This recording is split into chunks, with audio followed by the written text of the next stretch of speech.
Hello and welcome back to my channel. I am the Anti-Woke Warrior. Now I want to talk about this Jane Fonda thing that happened on The View. Jane Fonda, if you don't know who she is an actress for many years, and she had a workout series, Jane Fonda workout tapes or something like that. And she basically is just a prominent entertainer, right? But she, on The View, about a week ago, she said that we should kill a significant portion of the American population. And it kind of slipped under the radar. Not a lot of people have talked about it. Not a lot of people have brought it up. I saw it, and I wanted to say something about it so it doesn't die totally. Try to keep it alive so that we understand who this person really is. I do want to thank everybody for stopping by my channel and supporting my work. Please remember to like, comment, share, subscribe. Make sure that you're still subscribed. You can find me over on Rumble and on Twitter, and you might be able to find me on Odyssey and on BitChute. So I'm trying to get those started up, but having some technical difficulties. Let's get into this clip here and see what Jane Fonda actually says regarding killing a lot of people. The change in laws and the backsliding in the country is pretty terrifically awful. It's going backwards. Now, this is Lily Tomlin. She's also an actress. She did a couple of movies that I know were The Incredible Shrinking Woman and 9 to 5. Those are from the 80s. I don't know if she's done anything important or impactful since then, but she seems to think the country is going backwards because of the laws that we're passing. I mean, the laws that say that, people can just do whatever they want to do. Okay, I don't know what you're talking about, whatever. Yeah. Though Yeah. we have experienced many decades now of having agency over our body, of being able to determine when and how many children to have. We know what that feels like. We know what that's done for our lives. You were experiencing that before. You're experiencing that for thousands of years. Why? Because you don't have to have sex, And how many women here sitting on this panel can still have children? I'm looking at like only half of them can still have children. Nobody's having sex with Jane Fonda. All right, she looks pretty damn good for 85, but she's not married. She was married 3 times, and she's been divorced for over 20 years. Nobody's touching that. Nobody has any interest in that. We're not going back. I don't care what the laws are. We're not going back. I think the women will rise up. That's the activist That's Jane. speaking, and she probably will get a Nobel Prize. But it's the truth. Very soon. It is the truth. We're not going to do it. Besides We're gonna fight. marching and protesting, what else do you suggest? Well, it doesn't I thought happen murder. overnight. She said right there, I thought murder. It's not a miraculous. What did you say? Murder. She's kidding. And there she says it again, murder. So she wants to kill anybody who disagrees with her stance on abortion, which is a lot of people in the United States. A lot. Wait a second. She's just kidding. Don't say that. That's you don't know. They'll pick up on that and Yeah, just run that's with the it. worst. She's just Joking. kidding. And Joy just said, oh, you don't know, they'll pick up on that and just run with it. And Joy tried to cover for her by saying, she's kidding, because Joy knows, Joy's been doing this long enough that she knows that you can't say this stuff. You can't say that on TV. Come on now. If you sincerely say that, if you sincerely believe that, and I don't know why there hasn't been more backlash to this. This is ridiculous. What if I said it the other way around? Anybody who wants to have freedom of choice in this regard should be ended. It would be the worst thing that happened since George Floyd. Well, let me talk to you about. Let's. And look at the way she's looking around here. See, she's like, "Yeah, you think I'm joking, but I'm serious." That's what those looks tell me? Let's see here. You can go back a little bit. See. Let's move on and talk about Jane's activism. So this is Fox News Digital or something like that. Take a look at what she said here. While women's reproductive rights are a very serious issue and extremely important to me, my comment on The View was obviously made in jest. My body language and tone made it clear to those in the room. I don't think so, actually. And to anyone watching, that I was using hyperbole to make a point. No, I don't think that was clear, Rachel. No. Yeah, so she walked that back and saying that, I was just joking. I was only joking. Don't listen to the old purple-haired lady. I'm a joker. I'm a jokester, that's all I do. I just joke around. Really? Was it all just 100% a joke? And you're talking about exterminating millions, probably 100 million or more people. In my experience, most people in the country are against abortion, unless it threatens the life of the mother. And even in cases of like incest or violation of the woman, I've met people who are like, no, that child had nothing to do with that. Why would you punish the child for that? So you're probably talking like 200 million people just gone, just because you disagree with them. And you're all up in arms crying about how, oh, we have agency over our bodies now. You have that in many other ways. You don't have to have sex.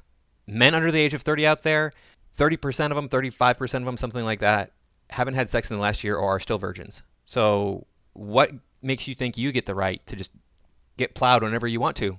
Well, yeah, because see, this is the thing. Women have that agency already. Women, even ugly women, can go out and get laid whenever they want. So they should be able to just do that without any kind of consequences, which is what we've seen is the downfall of our civilization here, is women being promiscuous, women not having traditional values. We had a system before which said, hey, look, you have to follow the traditional path. It's hard for you not to. I mean, if you don't want to follow the traditional path, you're going to be a virgin. You're going to be an old maid, right? That's what an old maid is a woman who spent her whole life not ever getting with a man. Jane, on top of not having sex, you could also just use some sort of contraception. There are, 30-some different contraceptions for women. There's a few for men. I don't know what to tell you. This is not a difficult situation to navigate these days. And I understand there's a fear that women are going to be going out and getting back alley abortions. We don't want to see that. That's dangerous. It's really kind of a bad element in society in general.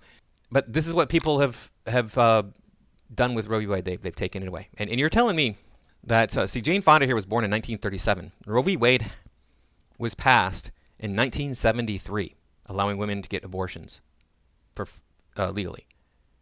So Jane Fonda was well into her 30s in 1973. You're telling me that she was a virgin still? I don't think so. I mean, she was damn fine. Back in her day, she was a hot woman. I mean, we see her face here. There's nothing to look at now, but this is her in 1968 in the movie Barbarella. She looked pretty good. And hey, if you haven't seen Barbarella, not a very good movie, but the first few minutes of it, Jane Fonda is completely naked, and she looks damn good. So hey, how's that for empowerment, ladies? You go, girl. Woohoo. You're going to see a bunch of guys, hundreds of guys watching this video probably going, hey, maybe I'll check out that Barbarella movie, at least the first few minutes of it. Not a very good movie otherwise. It's kind of weird and out there. It's a sci-fi, fantasy sort of weirdness thing. But Jane Fonda, this is nothing new for her. Insane, woke ideology has been rampant here. And we're going to take a look at another video in a moment. First, I want to talk about my opinions on abortion don't really matter for this video at all. But I do want to say a couple of things here. Did you know that abortion used to be sanctioned by the church? What? In the butt. You said it, Butters. We have this article here. I'll just read this first part of it here. What is this article called? The first time abortion was a crime. Okay. And it's by Slate. I'm just going to read this first part here. Abortion was not always a secret or a crime, but many Americans tend to assume that it was nearly non-existent or always considered a sin until the sexual revolution in the 1960s or even the Supreme Court's 1973 Roe v. Wade decision. The historical record shows clearly that early abortion, known as restoring the menses, a woman's period, was a normal practice among women in colonial America and well into the 19th century. It was part of a woman's world and not of particular interest to most men. Okay, I got to say something about this right here. The reason it was not of interest to most men is because child support was not a thing back in those days. There was enough of a burden just to survive and procreate, let alone men are like, I got to worry about all these other things. That's one thing I don't need to worry about. And on top of that, if you want to have sex as a woman, you're pretty much guaranteed to have to be married. Same thing with a man too, really. So people knew who it was you were having kids with.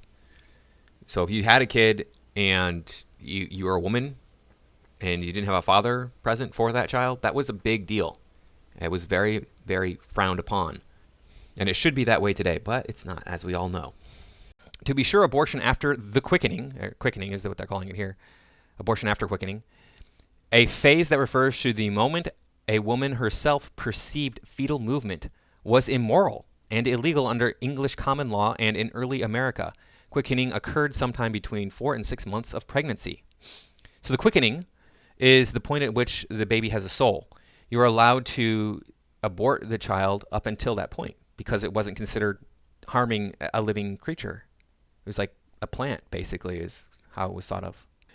And there's another article I want to take a look at. This one is more lengthy, but they're saying here in this article that abortion is not mentioned in the Bible, and it's not. I wouldn't be surprised at all if it's not. I'm not some sort of biblical scholar by any stretch, but the reason it's not mentioned in the Bible is because it wasn't easy to do. It was very rarely done because it was so difficult to go about aborting a child without harming yourself in the process. So that's probably why it's not mentioned in the Bible, is because it would have been extremely rare considering how difficult it was. It says here it talks about thou shalt not murder, and so people are considering abortion to be murder. And as I already mentioned, it's not murder until the quickening. Based on our older traditions, I'm not saying that's the case today. I'm not saying any of that is how it is today. I'm not saying that we should have abortion or not have abortion. It's not my place to determine that. But in this case, it wasn't considered murder until the quickening. So, and then there's another one from "You knit me together in your mother's womb" from Psalm 139:13. Those are just kind of like, are they really? Is it really saying anything there about abortion? No, not really. It does say something in the Old Testament. If you harm a woman and it causes her to have an abortion, that's illegal. Now, we have St. Thomas Aquinas here in the 13th century, and traditionally he said that the church was tolerant of abortion before the third trimester from the time of the early church. So there's something there. And there's other people who claim that this was, it's just not something that you need to worry about until the third trimester, when, after the baby is actually considered alive. And like I have said, I don't have an opinion on this. I just wanted to point this out so that people understand this information is out there, and then they can form their own opinions, knowing this other information about where the Catholic or where the Christian church was in the past. I do want to look at another video of Jane Fonda on The View, because she's drank the woke Kool-Aid and she's loving it. In June, you and a couple of other people like Lizzo and John Legend signed an open letter in support of what they call defunding the police. Now, that's a phrase that... Well, Lizzo, I know, is just not even somebody that should be relevant in any way whatsoever. John Legend, I don't really know anything. I think he's a musician. I don't really know anything about him. That is, I believe, misunderstood and used against the correct people. Can you explain what that actually means so that people understand that defunding the police doesn't mean you're going to eliminate the police force? Well, a very good example of what it looks like is Newark, New Jersey, where they created a community team to go door to door and check on people and take care of people and find out what's wrong. And if there's a problem, they go in before the police do. And watch her eyes. She repeatedly throughout this has crazy eyes. I'm not joking. It's frightening, really. Kind of suss it out. It's so that the police force, it's led by the community. The police comes in when needed. You don't totally do away with the police, but there's not these humongous amounts of money that are going to fund the police that instead should go to the community needs. And that in itself will help reduce trouble and uprisings and crime. And it's working very, very well. So that's what we mean. We're not talking about doing away with the police. We're talking about reconfiguring it and having communities take the lead. So then why don't we call it reconfiguring the police instead of defund the police? It's such a volatile phrase, I think, and it causes so much disruption and misunderstanding. It's like the word feminist and liberal, which has been taken over by the right wing of this country to make it a negative. The words feminist and liberal. Okay, so liberal has become a negative thing because of all the woke crap that's going on. It's just like ridiculous that I'm not allowed to speak, right? If people knew who I was, like they looked at me and they said, "Oh, you're saying these things? Well, you're white. You don't count. You got to let the other people speak." And as far as feminist is concerned, that's been a negative for decades now. That's been a negative for over 50 years. In fact, it was negative when it first started, way back in like 1915. There were people who were against it. They were like, no, you shouldn't have the right to vote. Why do you get the right to vote? It doesn't make any sense. Women's place is not to be voting in politics. We don't understand this stuff. So. Negative thing. They did the same thing with this. Well, you and I are white. We didn't do the same thing with this, by the way. She says, oh, we made the defund the police a negative thing. No, because we saw what happened when we defund the police. Crime rises. Violence rises. While the politicians can afford to hire private security, not because they can afford it, but because they take your tax dollars to hire private security to keep them safe. And I think this is a moment in history when we have to sit back and take our cues from Movement for Black Lives. It's their turn to decide what they do, how they do, and how they name it. That's my position. But you've been part of, I go along with that. Listen, it's fine. You've been part of the social justice movement since the 70s. So how did today's protest compare to what you've experienced over the decades, Jane? Yeah, well, social media changes everything. You know, it has its bad parts, but it's kind of wonderful when you're an organizer and you're trying to pull together demonstrations and protests and uprisings. So that changes. But also, I think the fact that a lot of the movement for Black Lives, or especially Black Lives Matter, is led by women. It means it's perfect in every way. Oh, no, wait, it's going to be dishonest, disorganized, and inept in probably every way, because you can fill in the blanks. And they lead with joy. I watched Joy. I watched the National Black Convention last week. It's the first one since 1972, and it was fabulous. And what's really impressed me was how joyful it was. And I spoke to Khan-Cullors, who's the co-founder of Black Lives Matter, and she said, that's right, we have to lead with joy. Yes, Khan-Cullors, the person who embezzled money out of the Black Lives Matter movement to buy houses worth several $1 million here in California. She's honest. Yeah, she's a good person. We should actually allow her to function in society. I think that vibe, believe it or not, that's part of the movement for Black Lives, makes it more welcoming to people who maybe have never been part of protests and uprisings. And it's what gave the uprisings and continue to give the uprisings such diversity. Also, I think people have been kept inside because of the pandemic for so long that they wanted to get out. So that worked in the uprisings' favor. But also, I think the pandemic has also showed the essential workers, most of whom are people of color, how miserably treated they have been. They're not paid enough. Yeah, I just went to the grocery store right here. It's by me. It's within walking distance. And let me see. I saw 3 Hispanic people. Everybody else working there was white. Huh. Weird. Weird how the essential workers are all people of color and they're not well treated. And the young woman who cashed me out, I was very pleasant with her. I was very respectful of her. We had a short little conversation about just, stuff around the store, etc. Everything was just fine. I didn't mistreat anybody because I don't look down on essential workers because, hey, you know what? Being a human male in the United States, I've worked a lot of those jobs. So shut your hole. Jane Fonda doesn't have a realistic view of the world because she's always been a celebrity. She started as a celebrity in 1957, I think maybe 1959. It was in the 1950s. But still, she was pretty young. And also being a young, attractive woman like she was, you think that she wasn't getting a lot of attention, a lot of privileges from men, etc.? Come on now. Protections, and yet they are the people that make our lives work smoothly. And I think there's a tremendous feeling of support for them. So I think people were ready to step out of their comfort zone and do something in solidarity with Black lives. So I think it's just been great. And I think it's going to do more than just protest. I think it's going to really lead to things. I don't think this is not going to go away. Of course, Whoopi Goldberg has something vapid to say, so we're not even going to bother listening to it. But I did want to point this out. This is from 2020, and she mentioned Newark, New Jersey here. Of what it looks like is Newark, New Jersey, where they created a community team. All right, so there's something I want to point out here regarding that Newark, New Jersey comment. So Newark to divert $11 million from public safety to create violence prevention programs. So I want to look at this down here. So Newark Public Safety Director Anthony Ambrose said he supports the budgetary shift since about 25% of calls cops respond to are for non-police related services, like a child not doing their homework or someone going through a mental health episode. A child not doing their homework. If people are calling the police about their children not doing their homework, then New Jersey has bigger problems to worry about. Really, people are this stupid that they think they should call the police regarding their children not doing their homework. And how does that call go? Hey, I called the police. Yeah, my kid's not doing his homework. Can you send an officer over here? So the officer actually goes? Really? I don't believe that. That is ridiculous. And going through a mental health episode, that might actually be a legitimate thing that a police officer needs to respond to because the person might become violent towards themselves or others. So I don't know what to tell you there regarding this shift. Now, okay, another thing about this shift here I want to point out. Jane Fonda, that what we saw from The View, I already said, but I'm going to say it again. Well, that was shot in 2020. When was this article written?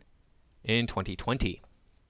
So she said it's working very well, but how does she know that? She can't possibly know that because it was not even implemented a year when she made that interview on the View. So she don't know what she's talking about. She's lying. Maybe this program has worked out well. Maybe it's been great. I don't know. Maybe it hasn't been. My guess is it probably hasn't been that great. And there's all sorts of resources that there are public counselors all over the country that work with the police, make sure everything is safe and hunky-dory in your life. But anyway, yeah, I just didn't want to let this insanity of Jane Fonda die. I wanted to make sure that it was out there more so than it already is. It kind of got buried. There's a lot of stuff that's been happening lately, so I want to make sure this one didn't completely disappear. So thanks for watching, and I will see you in the next video.